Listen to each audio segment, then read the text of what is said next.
Кече күндөн тарта Кызыл Омполдогу уран кенинин аймагындагы техникалар чыгарыла баштады. Бул тууралуу бүгүн премьер-министр Мухаммедкалый Абылгазиев жогорку кеңеште отчет берип жатып билдирди. Уран кени боюнча мекемелер аралык комиссия түзүлгөн. Кечеден бери биздин талабыбыз боюнча тиешелүү техникаларды чыгаруу башталды. Учурда да унаа, тракторлорду чыгаруу иштери жүрүүдө, деди. Уран кениндеги ишти жеринен көрүп келүү үчүн вице-премьер-министр Кубатбек Боронов жетектеген өкмөттүн атайын тобу Ысык көлгө жөнөп кетти. Алар Тоң районунун жергиликтүү тургундары менен жолугушууларды өткөрүп, өкмөткө маалымат берет. Учурда парламент өкмөттүн өткөн жылдагы иши тууралуу маалымат угууда. Премьер-министр баштаган өкмөттүн курамы 2 күндөн бери депутаттардын суроолоруна жооп берип жатат. Кечөтөн бери ошол жерде иштеп аткан техникаларды чыгаруу башталды. Ал жерде болбош керек. Биздин талабыбыз боюнча. Анан мен маалымат катары айтып коеюн. Кубатай Илчиевич, кен байлыктар боюнча комитеттин төрагасы Осмонбетов, экология маселеси боюнча Рустамов, экологиялык жана техникалык коопсуздук боюнча Жунушев болуп кетишти. Ошол жердеги элге жолугат.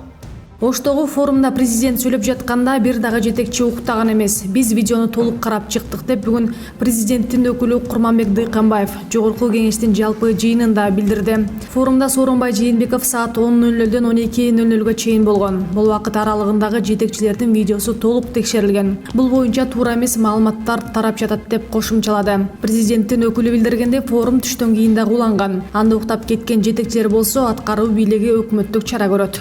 Жергесиндеги форумда урматтуу Сооронбай Шарипович катышкан убакытта биз видеону карап чыктык. Ошо бир да жетекчи уктаган эмес экен. Сооронбай Шарипович саат 10:00 12:00 чейин болду. Видеонун баарын көрүп чыктык. Бир дагы жетекчи уктаган эмес экен. Туура эмес маалымат болуп атат. Анан форум болсо дагы түштөн кийин дагы 3-4 саат уланган. Ошол убакта уктап кетсе, эми аткаруу бийлиги өкмөт чара колдонот болуш керек.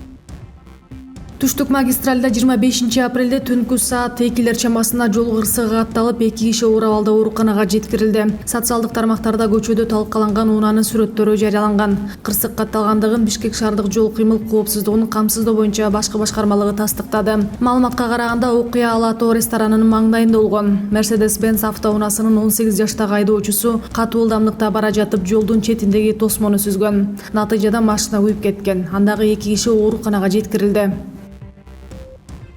Түндө болжолу менен саат 12:30 чамасында Балыкчы шаарындагы үйдө өрт чыкты. Бул тууралуу элдик медиага күбөлөр кабарлады. Тилсиз жоо электр тогунун туташуусунан келип чыккан. Катуу шамал болуп жаткандыктан жалын үйдү дароо каптаган. Бактыга жараша үйдө эч ким болбогондуктан жабыркагандар катталган жок.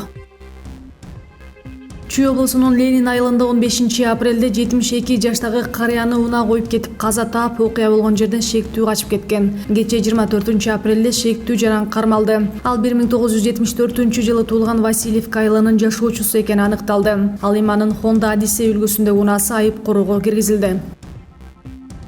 Элдик дарыгер Хашим Зайналиев Оман өлкөсүнө көчүп кетти. Бул тууралуу журналист Бейшенбек Бекашев Facebook баракчасына жазды. Белгилүү болгондой, Зайналиевке дарыгерлик кылуу үчүн Оман өлкөсүнүн бийлиги уруксат берген. Журналист бийликтин көрсөткөн кысымдарына чыдабай чыгууга аргасыз болгондугун айтып, өзү менен кошо 10 чакты мүшөккө дары чөптөрдү ала кеткендигин маалымдады.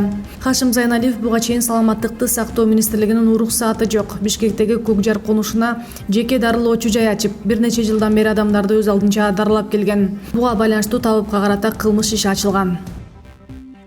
Талас облусунун Талды Булак айылында кар жаады. Жергиликтүү тургундардын айтымында кар түнү менен жааган. Кыргызгидрометтин маалыматында бүгүн дагы Кыргызстандын көпчүлүк аймактарында маал менен жаан жаап, тоолуу райондордо кар түшөт.